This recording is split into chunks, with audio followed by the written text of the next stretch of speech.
देव हजारों है बजरंग बली का क्या कहना, इनकी शक्ति का क्या कहना।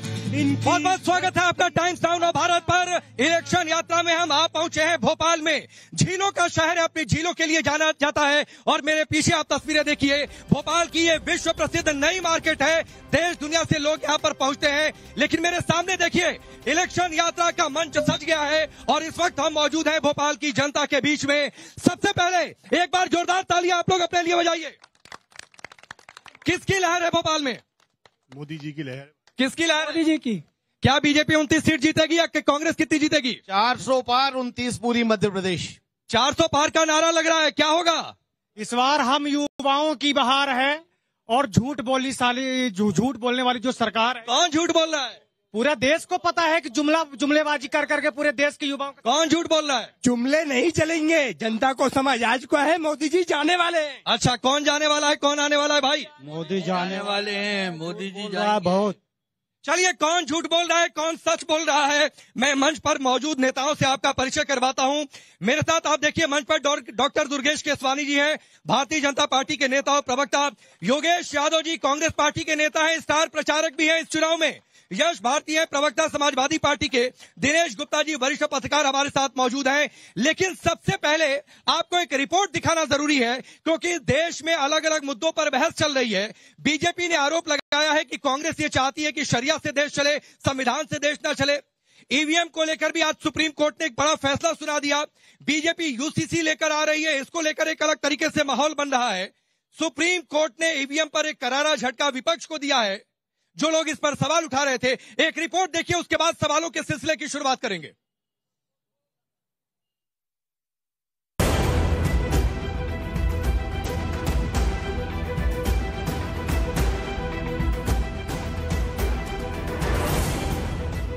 दूसरे चरण में देश में 13 राज्यों की 88 सीटों पर मतदान आखिरी दौर में है। इस बीच बीजेपी ने एक बार फिर कांग्रेस पर करारा हमला बोला। बीजेपी ने आरोप लगाया कि कांग्रेस देश में शरिया कानून लागू करना चाहती है। कांग्रेस के मैनिफेस्टो का हवाला देते हुए केंद्रीय गृह मंत्री अमित शाह ने कहा कि कांग्रेस के मैनिफेस्टो में पर्सनल लॉ को आगे बढ़ाने की बात है और सवाल पूछा कि क्या देश शरिया कानून से चलेगा। कांग्रेस के घोषणा पत्र में पर्सनल लॉ को हम आगे बढ़ाएंगे, ये बात की है। मैं राहुल गांधी जी को पूछना चाहता हूं, पर्सनल लॉ को आप आगे बढ़ाएंगे तो क्या ये देश अब शरिया के आधार पर चलेगा? किस प्रकार का पंथ निरपेक्ष संविधान आप इस देश में चाहते हैं? हमारा संविधान पंथ निरपेक्ष है। देश के कानून धर्म के आधार पर नहीं बन सकते। भारतीय जनता पार्टी ने अपने घोषणा पत्र में स्पष्टता के साथ कहा है, हम यूनिफॉर्म सिविल कोड को लाएंगे। सभी पंथ मजहब के लोगों के लिए एक ही कानून होगा। हमने ट्रिपल तलाक समाप्त किया है, यूसीसी की शुरुआत की है, उसको हम आगे बढ़ाएंगे। राहुल गांधी जी पर्सनल लॉ की बात करते हैं, वो देश को खंड खंड तोड़ने की बात है और शरिया के आधार पर क्या देश चलेगा? बीजेपी अध्यक्ष जेपी नड्डा ने कांग्रेस पर आरोप लगाया कि कांग्रेस एससी, एसटी, ओबीसी का हक छीनकर मुसलमानों को देना चाहती है। कांग्रेस और इंडी गठबंधन का हिडन एजेंडा, छुपा हुआ एजेंडा है कि एससी, एसटी और ओबीसी का हक छीनकर मुस्लिमों को देना। कांग्रेस मैनिफेस्टो में साफ साफ लिखा है कि पोशाक, भोजन, भाषा और व्यक्तिगत कानूनों की आजादी होगी। पर्सनल लॉ में सुधार करने का वादा किया गया है। संविधान की 8वीं अनुसूची में अधिक भाषाओं को शामिल करेंगे। धार्मिक अल्पसंख्यकों को दिए गए अधिकारों का सम्मान करेंगे। धार्मिक अल्पसंख्यकों के अधिकार बरकरार रखेंगे। अल्पसंख्यकों को संस्थागत ऋण प्रदान करेंगे। अल्पसंख्यक छात्रों और युवाओं को रोजगार और मौलाना आजाद स्कॉलरशिप योजना बहाल की जाएगी। छात्रवृत्ति की संख्या भी बढ़ाई जाएगी। आप प्रधानमंत्री के भाषण देखते हो, घबराए हुए हैं, शायद कुछ ही दिनों में स्टेज पे आंसू निकल आए। इस बीच ईवीएम पर सवाल उठाने वालों को आज सुप्रीम कोर्ट ने करारा झटका दिया। सुप्रीम कोर्ट ने ईवीएम से वीवीपैट स्लिप की 100% क्रॉस चेकिंग की मांग करने वाली याचिका को रद्द कर दिया। कोर्ट ने बैलेट पेपर से चुनाव कराने की मांग खारिज कर दी। कोर्ट ने कहा कि उम्मीदवार चाहे तो चुनाव परिणाम घोषित होने के 7 दिन के भीतर रिजल्ट की दोबारा जांच की मांग कर सकते हैं, लेकिन जांच का खर्च उम्मीदवार को देना होगा। अब ऐसे में सवाल है कि क्या सचमुच कांग्रेस शरिया कानून लाना चाहती है और बीजेपी का वादा है कि वो पूरे देश में यूसीसी लाएंगे, तो देश की जनता क्या चाहती है, शरिया या यूसीसी? सवाल ये भी है, क्या सुप्रीम कोर्ट के फैसले से ईवीएम पर सवाल उठाने वालों को जवाब मिल गया? जनता का मन टटोलने हमारी इलेक्शन यात्रा पहुंच गई है मध्य प्रदेश के भोपाल में। तो झीलों के शहर भोपाल की बात करें तो यहाँ पिछले 35 साल से बीजेपी का राज है। तो भोपाल की जनता से जानते हैं उनके मन की बात, सीधे चलते हैं इलेक्शन यात्रा में। इश्क के आंसू तो जाने मन मैं तेरे नाम ये भोपाल लिखता हूँ, तो जाने मन मैं तेरे नाम ये भोपाल लिखता हूँ। चलिए, ये रिपोर्ट आपने देखी है। मैं इससे पहले कि मंच पर मौजूद नेताओं से सवाल करूं, उससे पहले यहाँ पर जो मौजूद जनता है मैं उससे पूछता हूं और आप लोग हाथ उठाकर हाँ या ना में जवाब देंगे। देश यूसीसी से चाहिए कि नहीं? आप लोगों को यूसीसी चाहिए। यूसीसी चाहिए? बिल्कुल चाहिए। बिल्कुल यूसीसी चाहिए? बिल्कुल चाहिए। शरिया से या संविधान से देश कैसे चलेगा? संविधान से चलेगा। संविधान से। सरिया का बाइकाट करेंगे, रोड पे आंदोलन करेंगे अगर सरिया लागू किया तो। ठीक है, शरिया से या संविधान से? बिल्कुल संविधान से। शरिया लाया कौन? अमित शाह जी लाए। संविधान को कहाँ शरिया आ गया है? क्यों? अमित शाह जी ने। शरिया आया कहाँ से? ये शब्द आया नहीं, शरिया आया कहाँ है? अभी तो किसी पार्टी ने नहीं लागू किया भाई। इसकी बात ही नहीं थी, ये मुद्दा है ही नहीं। मुद्दा है बेरोजगारी। नहीं तो आप कैसे कह रहे? अभी तो कांग्रेस भी नहीं लाई भाई। कांग्रेस कह भी नहीं रही है कि शरिया लाएंगे। शरिया की बात ही नहीं है। तो बीजेपी का आरोप है, कांग्रेस कह भी नहीं रही है। आरोप सिर्फ लोगों को भटकाने के। पता ही नहीं है इन्हें। अगर पता होता, क्या पता है तुम्हें? सरिया मोदी जी लाए, सरिया मोदी जी लाए। क्या बोल रहे हैं आप? आप कैसे बोल रहे हैं? आपने अमित शाह का नाम कैसे ले लिया? आपने अमित शाह का नाम कैसे ले लिया? सबसे बड़ी बात यह है कि संविधान को कुचलने वाले। इनसे पहले आप देखिए, एक सेकंड भाई, एक सेकंड रुको। पहली बात आप बिल्कुल गलत बोल रहे हैं। आप संविधान को खत्म करने की बात, 400 सीट लाने की बात इनके प्रत्याशियों ने। 400 सीट लाने का नारा या कोई भी पार्टी कोई नारा देती है तो इससे संविधान खत्म हो जाता है क्या? इनके प्रत्याशियों ने नहीं कहा कि 400 सीट लाएंगे। अरे तो करी पार्टियां भी कहे भाई कि हम 400 सीट लाएंगे, इसमें कोई रोक है क्या? शरिया कोई मुद्दा है? ये देश संविधान से चलता है। हाँ तो ये कहिए ना, कहिए कोई भी पार्टी शरिया की बात ना कहे। कौन लाया शरिया नाम? अभी कोई नहीं लाया है। चलिए, अभी कोई नहीं लाया है। मैं मंच पर मौजूद नेताओं का रुख करता हूं और पहला सवाल तो कांग्रेस पार्टी से ही है। और योगेश यादव जी, पहला सवाल ये है कि आप लोगों ने, बीजेपी आरोप लगाती है कि माइनॉरिटीज की डेफिनेशन सिर्फ मुस्लिम समाज के इर्द गिर्द समेट कर आप लोगों ने रख दी है, इसीलिए इस तरीके के आरोप लग रहे हैं। देखिए, 1967 से जब बेलजोड़ी का चुनाव हुआ था और सामने जनसंघ का दिया था, जब से मुझे प्रजातांत्रिक मूल्यों का सम्मान है, लेकिन मैंने अपने जीवन में प्रजातांत्रिक मूल्यों को इतने निष्कृष्ट भाव से, इतना पराजित और प्रताड़ित होते हुए नहीं देखा कि ये प्रजातंत्र में, इस प्रजातंत्र की एक बहुत बड़ी दुहाई है कि देश के प्रधानमंत्री कोई छुटभैया नेता नहीं, कोई चौक चौराहे का नेता नहीं, प्रधानमंत्री सांप्रदायिक बात करता है और मुसलमान शब्द का प्रयोग करता है। ये घिन आती है इस बात को कि प्रजातंत्र के तार को इन्होंने त्राही कर दिया। और योगेश यादव जी और पूर्व प्रधानमंत्री मनमोहन सिंह जी ने क्या कहा था, जो बार बार बीजेपी कोट कर रही है? बात पूरी नहीं हुई, आपने मुसलमान शब्द का प्रयोग किया। मैंने नहीं किया, मैं अपनी ओर से नहीं कर रहा हूँ। क्वेश्चन किया था मैं, बात वो भाई ने बोला सरिया शब्द, मैं बोलता हूं अमित शाह ने सरिया शब्द को पैदा किया। इस देश के अंदर काल्पनिक आरोपों को पैदा किया जा रहा है। भूखमरी, बेरोजगारी, महंगाई, इन पर बात क्यों नहीं करते? अच्छा राकेश जी, जब आप यहाँ शुरू हुए थे तो आपने महंगाई पर बात क्यों नहीं की? अब मुझे योगेश जी बताइए। योगेश जी, अभी डिबेट शुरू हुई है, अभी कार्यक्रम खत्म नहीं हो गया है। योगेश यादव जी, अभी कार्यक्रम खत्म नहीं हो गया है। अब मेरा एक सवाल है, मैं ट्रैक पर डिबेट नहीं करेंगे। ठीक है, हम अपने मुद्दों पर डिबेट करेंगे। ठीक है, हम आपके ट्रैक पर डिबेट नहीं करेंगे। नहीं अब सुनिए, मैं दुर्गेश जी का रुख करूं। पवित्रता होना चाहिए। ठीक है, मेरे अंदर सर सुनिए ना, मेरे अंदर पवित्रता बहुत है। मेरे पवित्रता का टेस्ट कोई ना ले। अब मुझे योगेश भाई उस पर भी आऊंगा, निजीकरण की योगेश जी उस पर भी आऊंगा। अरे सुनिए ना योगेश जी सवाल सुनिए, मैं उस पर भी आऊंगा। आपने ये कहा रुकिए भाई, आऊंगा, रुकिए, सवाल बचा कर रखिए, आपके पास आऊंगा, सवाल बचा कर रखिए। आपने कहा काल्पनिक आरोप, तो अगर कांग्रेस पार्टी ये कहती है या कांग्रेस पार्टी के नेता ये कहते हैं कि इस बार बीजेपी जीत गई तो देश में चुनावी खत्म हो जाएगा, आगे चुनावी नहीं होगा, तो क्या ये काल्पनिक आरोप नहीं है? ये काल्पनिक आरोप नहीं है, आरोप है। ये कैसे असली आरोप हो गया? ये काल्पनिक आरोप नहीं है। विपक्ष को समाप्त किया, ईडी ने देश की जुडिशरी समाप्त की। आप देश के अंदर ना न्यायविद है, ना हमारी सरकारी एजेंसी है, जो भी बात करता है उसका गला घोटने की कोशिश की। यही प्रजातंत्र है क्या? आपका चौथा मीडिया, दिनेश गुप्ता जी यहाँ पर है, चौथा जो हमारा मीडिया है उसका गला घोटा जा रहा है। किस आपके टीवी पर मैं नहीं दे रहा हूँ आरोप, लेकिन देश का मीडिया किस तरीके से पिछलग्गू हो गया है, किस तरीके से मुद्दे की स्वर में बोलने लगा है।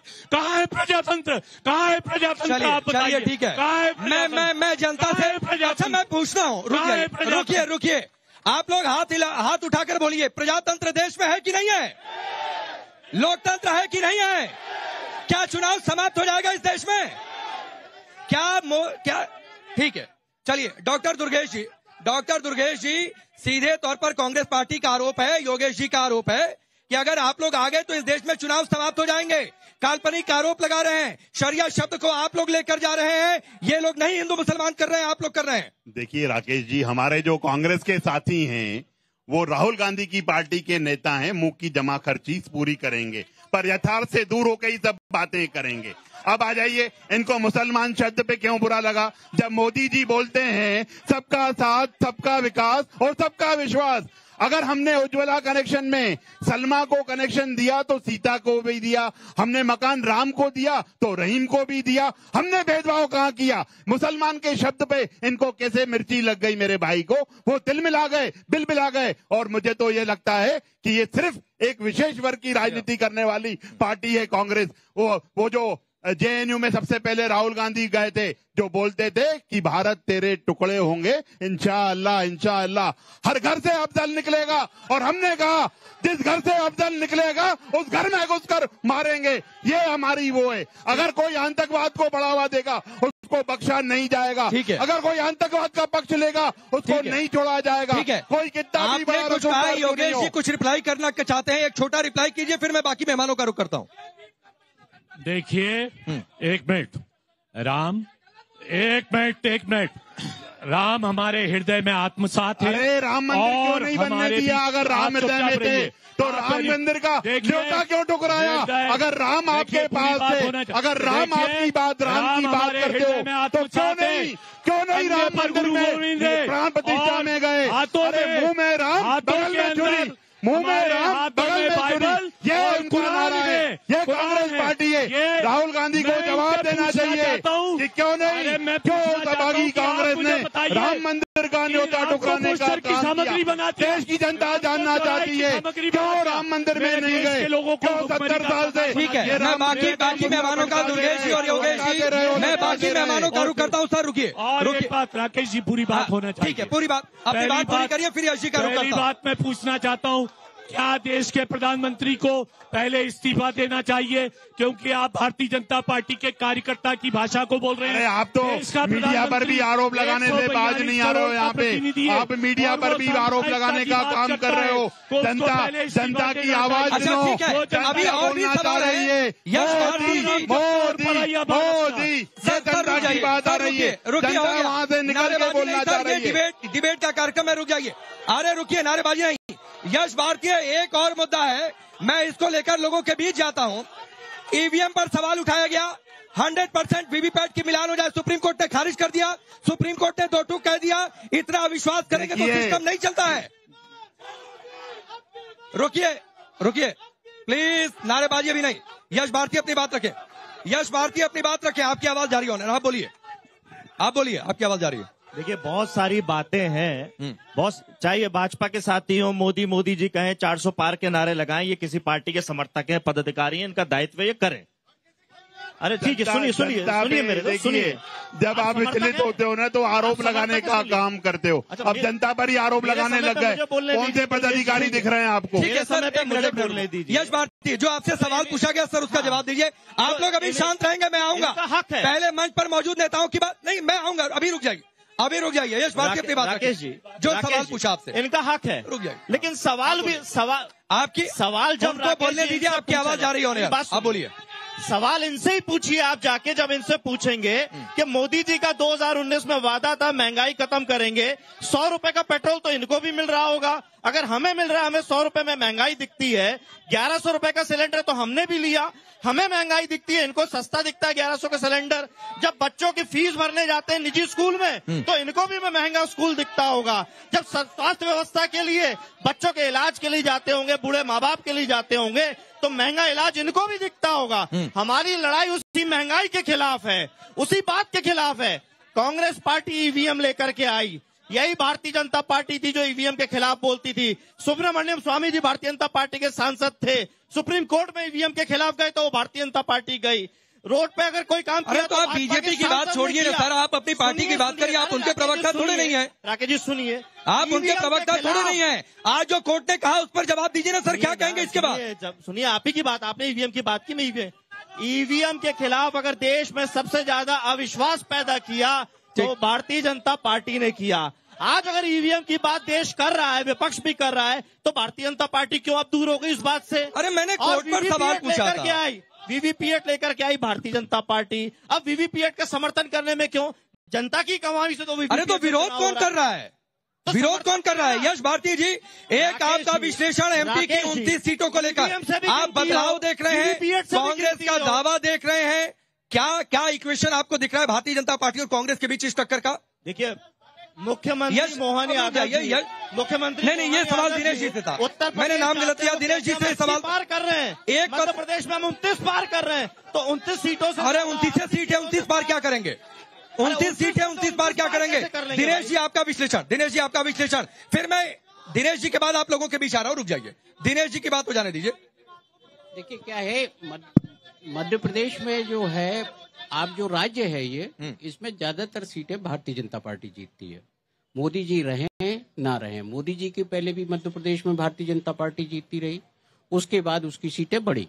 अब देखिए कि पिछली बार 28 सीटें भारतीय जनता पार्टी जीती थी, अब इस बार वो बात कर रही है कि 29 सीटें वो जीते। यहाँ क्या है, कांग्रेस उतनी उस स्थिति में नहीं है लोकसभा में कि वो अपनी सीटें बढ़ा सके।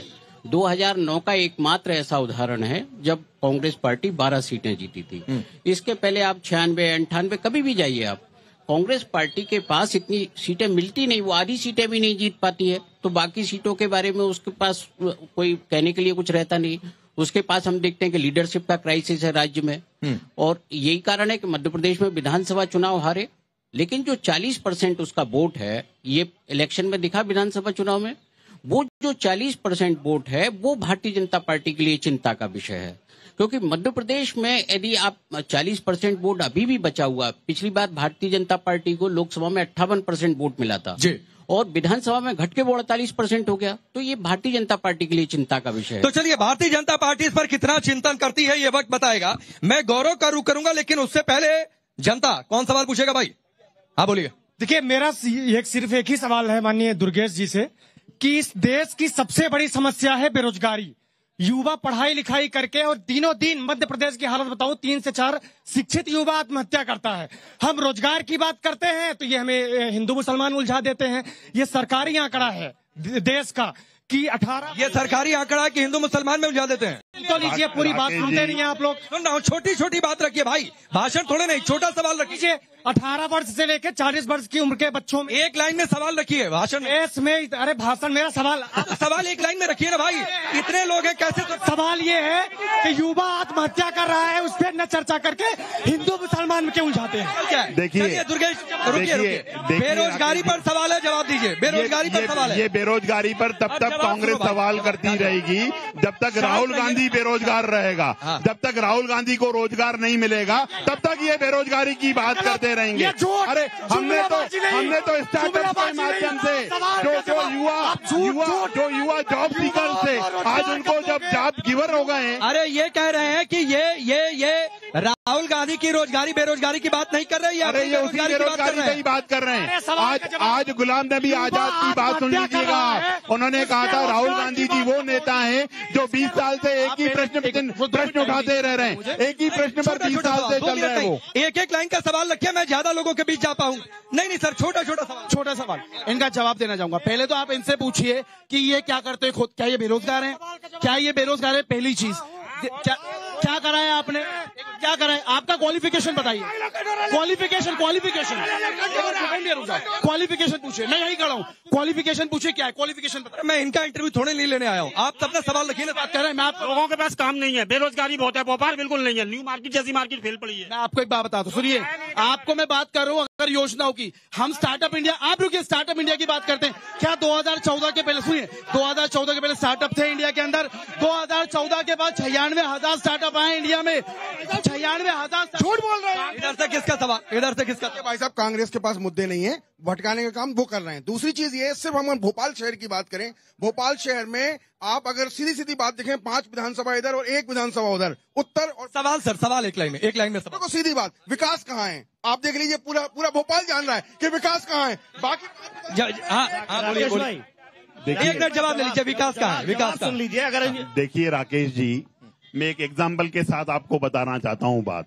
राम और रावण की राशि एक तो जनता राम के साथ, कंस और कृष्ण की राशि एक तो जनता कृष्ण के साथ, आलोक और अरुण की राशि एक तो जनता आलोक के साथ। आज माननीय आलोक जी ने जब महापौर रहते हुए जो भोपाल का विकास किया है, आप कहीं पे भी चले जाइए, कहीं सड़कें देख लीजिए, आप इंफ्रास्ट्रक्चर देख लीजिए। आज भोपाल मेट्रो आ रही है, भोपाल, ये सब भाजपा की देन है। और ये सिर्फ बेरोजगारी जो बात कर रहे हैं, ये राहुल गांधी को जब तक रोजगार नहीं मिलेगा तब तक ये बेरोजगारी की बात करते रहेंगे। ईवीएम के मुद्दे पर आऊंगा, लेकिन एक डॉक्टर यहाँ से सवाल है, और सवाल इस नाते है कि बतौर मुस्लिम आप लोग इस बात का जवाब दीजिए कि क्या इस आधार पर चुनाव हो रहा है? आप लोग क्योंकि हर पार्टी आरोप लगा रही है कि हिंदू मुस्लिम किया जा रहा है। देखिए, सबसे पहले तो हमारे कांग्रेस के यहाँ पर हमारे सम्मानीय नेता हैं, हम उनसे आज हिंदुस्तान के अंदर मुसलमानों की जो दुर्दशा हुई है उसकी सबसे बड़ी जवाबदारी कांग्रेस की है। आज हमें शिक्षित होने नहीं दिया कांग्रेस से। 70 साल में मुसलमान ने तन से, मन से, धन से, हर चीज से कांग्रेस के नेताओं को आगे बढ़ाया है। 100% वोट देने के बाद कांग्रेस ने हमें कुछ नहीं दिया सिवाय पंचर की दुकान पे समोसा तलने के अलावा, पकौड़े तलने के अलावा और कोई काम नहीं है।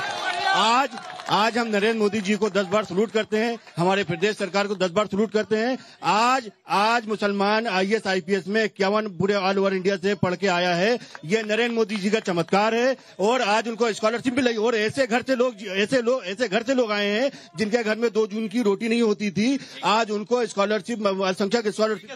ठीक है सर, कौन डरा रहा है भाई? कौन डरा रहा है? कोई नहीं डरा रहा है, कोई ऊपर वाले डरने वाला किसी से नहीं डरता। कोई डरा रहा है आप लोगों को? कोई नहीं डरा रहा। संविधान है देश में, कौन डरा सकता है? चलिए योगेश जी एक जवाब दीजिए। योगेश जी एक जवाब। हाँ, मैं डॉक्टर साहब की बात का जवाब देना चाहूंगा। जवाब। मुझे नहीं मालूम कि आप भारतीय जनता पार्टी अल्पसंख्यक मोर्चे के कौन से पदाधिकारी हैं, लेकिन आम मुसलमान के पास गए हैं, उसके हालात देखे हैं आपने? मैं जानता हूँ आप मुसलमानों के मुसलमानों की आवाज उठाता हूँ। ये बताइए। और हमारे आलोक भाई के बारे में बताना चाहते हैं। एक बार प्रधानमंत्री जी ने क्रिएट किया है जो यूपी के अंदर अल्पसंख्यक के हालात हो रहे हैं। मैं ये कहता हूं कि जो भी आवाज उठा रहा है उसकी आवाज को कुचल दिया जाए। आप अल्पसंख्यक भारतीय जनता मोर्चे के यदि पदाधिकारी हैं तो आप भारतीय जनता पार्टी के स्वर पर मत बोलिए, आप आम मुसलमान की बात कीजिए। उनकी बेरोजगारी उनके भारतीय जनता पार्टी का मैं अधिकारी हूँ, मुझे इससे गर्व है। और आलोक भाई ठीक है, आप अगर इधर से कोई कुछ कहना चाह रहा कीजिए। मैं जानता हूँ, मुझे मालूम है। नंबर 41 में रहते हैं, पार्षद हैं अभी प्रेसिडेंट में। यहाँ पे इतिहास बना है, 40 साल में कभी बीजेपी का पार्षद आया नहीं था, पहली बार उन्होंने रिकॉर्ड बनाया। कांग्रेस का 60 साल का रिकॉर्ड तोड़ा है बीजेपी। हम तो ठीक है, मैं एक भी चाहता हूँ, लेकिन एक गौरव, एक लाइन कुछ भोपाल की जनता के लिए, एक लाइन आ रहा। आओ सारे भोपाल वासी, कर ले कोशिश और जरा सी, सत्य का ही देंगे साथ, मिलके करेंगे मतदान। भोपाल बनेगा अब देश की शान। बोलिए बनेगा अब। एक सेकंड, मैं सिर्फ एक छोटी सी बात बोलना चाहूंगा। अगर आपको काम देखना है, मैं बोलूंगा भारतीय जनता पार्टी एक ऐसी पार्टी है। बोल चुके हैं कई बार, आप बोल चुके हैं। अरे आपको 10 सेकंड की बात, 10 सेकंड, बाकी लोग भी बोले सर। 10 सेकंड। महिला राष्ट्रपति, दलित राष्ट्रपति, मुसलमान राष्ट्रपति, ये भारतीय जनता पार्टी ने दी है। सर मेरा सवाल जो है, इनको मंदिर में नहीं जाने दोगे आप, इनको कांग्रेस से बोलने दीजिए पीछे। आलोक जी सर मेरा कांग्रेस से सवाल है, मंदिर में नहीं जाने दोगे। आप आज ईवीएम पे सवाल उठा रहे हो।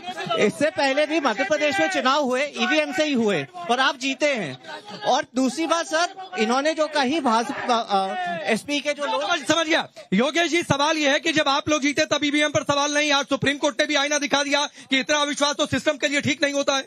मैं दावे के साथ कहता हूं, ईवीएम में मेरी पर्सनल स्टडी है, जुडिशियल का क्या हाल है मैं कमेंट्स नहीं करना चाहूंगा, लेकिन बता देता हूं ईवीएम के खिलाफ जनता सड़क पर आएगी, जनता सड़क पर आएगी। कौन जनता सड़क पर है? हम सब आएंगे। कहाँ की जनता सड़क पर है? भारत की जनता आएगी। एक आंदोलन कहाँ से हुआ है? आपने सुप्रीम कोर्ट में, मैं मंच पर जाता हूँ, 142 करोड़ लोग आएंगे। और जो योगेश जी, आपने जुडिशियल को बाधित कर रखा है, आपने जो चुनाव, आप सुप्रीम कोर्ट पर सवाल उठा रहे हैं, आप सुप्रीम कोर्ट पर सवाल उठा रहे हैं। योगेश जी, आप सुप्रीम कोर्ट पर सवाल उठा रहे हैं? हाँ मैं बिल्कुल उठा रहा हूँ। सुप्रीम कोर्ट पर सवाल उठा रहे हैं। करोड़ जनता, 142 करोड़ जनता ईवीएम के खिलाफ, जनता आएगी, सड़क पर आएगी। नहीं, ये एक बड़ी बात है। सड़क पर ये डरेंगे, डरते हैं। डॉक्टर दुर्गेश जी, योगेश जी ने कहा कि वो सुप्रीम कोर्ट पर सवाल उठा रहे हैं। देखिए वो तो सब पर उठाएंगे। जब आप हारते हो ना तो आप सब पर सवाल उठाते हो। ठीक है। आप हारोगे तो आप संवैधानिक संस्थाओं पे प्रश्न लगाओगे, आप हारते हो तो ईवीएम पर प्रश्न लगाते हो। ये हार से विचलित होने की बात है, ये डर है आपका, ये भय है। अरे आप जनता के बीच में जाओ। दिनेश जी एक छोटा कमेंट, ये ईवीएम पर इस तरीके की टिप्पणी क्या दर्शाती है, खासतौर पर आज जो सुप्रीम कोर्ट ने फैसला दिया उसके बाद? 30 सेकंड में जवाब दीजिएगा सर। सुप्रीम कोर्ट के फैसले के बाद मुझे नहीं लगता कि इस बारे में अब कोई ज्यादा बहस होना चाहिए, क्योंकि सुप्रीम कोर्ट हमारी सर्वोच्च संस्था है, जहाँ कोई भी चीजें हैं बहस होना चाहिए, लोग अपनी बात रख सकते हैं, तथ्य रख सकते हैं। यदि जो भी तथ्य सुप्रीम कोर्ट के सामने आए, उन्होंने उसको देखा और सारी चीजों को नोट किया, उसके बाद ये फैसला दिया है। मुझे नहीं लगता कि इसके बाद अब कुछ इशू बचता है इसमें। ठीक है। यश भारती एक टिप्पणी, ये बार बार ईवीएम पर सवाल उठाना मतलब अंगूर खट्टे हो गए, ये तो बात चीफ इलेक्शन कमिश्नर ने ये बात पहले ही कहा था।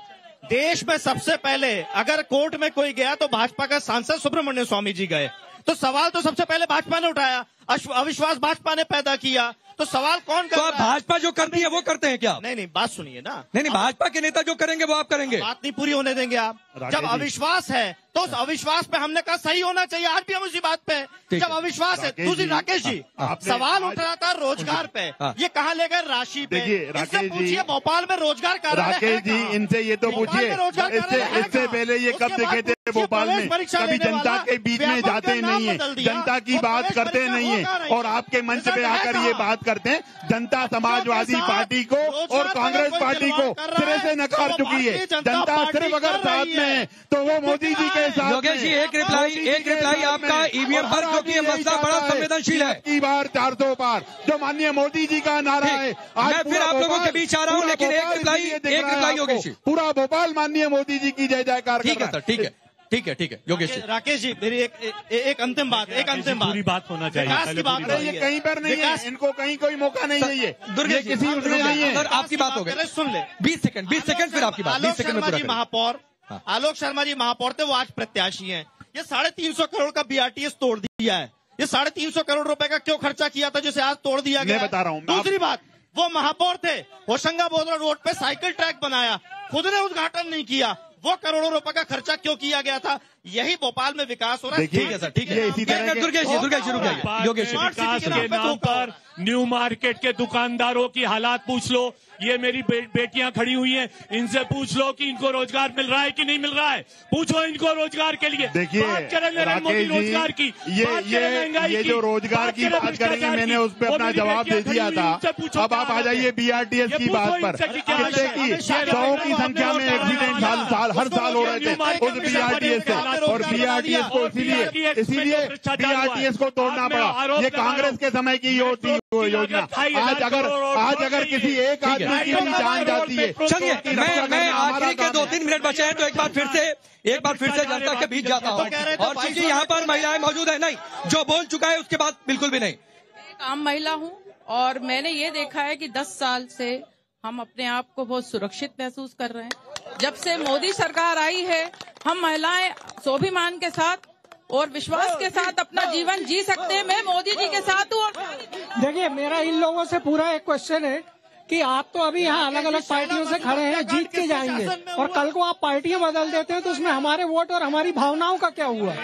तो इसलिए ये जवाब दे कि इसका क्या कर सकते हैं आप जनता की आवाज। मेरा कांग्रेस और समाजवादी पार्टी से एक क्वेश्चन है, क्या ये ओबीसी की बात करते हैं, केवल अखिलेश जी के परिवार में ही ओबीसी रहते हैं, देश भर में और कहीं ओबीसी नहीं रहते? मैं उनसे ये पूछना चाहता हूँ जो उनने सबसे ज्यादा अपने जो किसान। ठीक है, इधर से देखिए, मध्य प्रदेश में भाजपा सरकार के राज में व्यापम घोटाला हुआ, नर्सिंग घोटाला हुआ, पटवारी भर्ती हुआ, लाखों युवाओं का भविष्य बर्बाद हुआ। उसके जिम्मेदार कौन? भारतीय जनता पार्टी और भारतीय जनता पार्टी के नेता। ठीक है, चलिए ये सारे मुद्दे हैं और आने वाले समय में वोटिंग के समय जनता तय करेगी किसके दावों में कितना दम है। लेकिन फिलहाल अभी के लिए बस इतना ही। आप सबका बहुत बहुत शुक्रिया। एक बार जोरदार तालियां बजाइए आप लोग अपने लिए। बहुत शानदार तरीके से आप लोगों ने अपनी आवाज रखी। मंच पर मौजूद नेताओं का भी बहुत बहुत शुक्रिया। कल आप लोगों से मुलाकात होगी इंदौर में होगा इलेक्शन यात्रा का अगला पड़ाव कल शाम 4:55 पर। लेकिन फिलहाल चलते चलते देखिए ग्रीन लैंप, कुछ मेरा कुछ तुम्हारा। देखिए, संविधान से ही देश चलता है और संविधान के आधार पर ही देश चलेगा, क्योंकि जो देश, जिस भारत की हम कल्पना करते हैं, जिस भारत की हम रूप पे चलते हैं, जो संस्कार है हमारे, वो संविधान के आधार पर ही चलेगा, किसी शरिया और अन्य कानून के आधार पर नहीं चलेगा। तो संविधान के आधार पर ही देश चलाने के लिए हम सभी को यही आपसे बोलेंगे। और ये बिल्कुल सत्य है कि ये देश जो है, ये भारत जो है, वो संविधान पर ही चलेगा। संविधान से ही देश चलेगा और संविधान से ही चलना चाहिए। कांग्रेस पार्टी पूरी तरह संविधान को बचाने में लगी हुई है। अनेकों को ईवीएम पे क्वेश्चन आते हैं, लेकिन सुप्रीम कोर्ट ने आज जो दिया है, सुप्रीम कोर्ट का सब सम्मान करते हैं। उसका जो भी फैसला है, फैसले का पूरा सम्मान कर रही है कांग्रेस पार्टी भी कर रही है, अन्य दल भी कर रहे हैं। लेकिन कहीं ना कहीं अगर ईवीएम में जनता के मन में अगर शक है तो शक को भी दूर करना चाहिए।